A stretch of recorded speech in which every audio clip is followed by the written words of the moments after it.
Hey everyone, if the Jotform app isn't opening on your phone, don't worry. In this video, I'll show you several simple fixes that can help get the app working again in just a few minutes.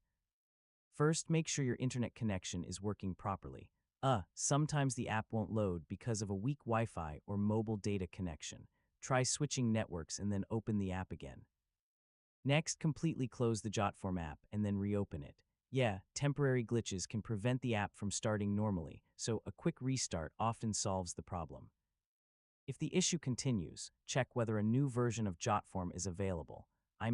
Outdated versions may contain bugs that have already been fixed.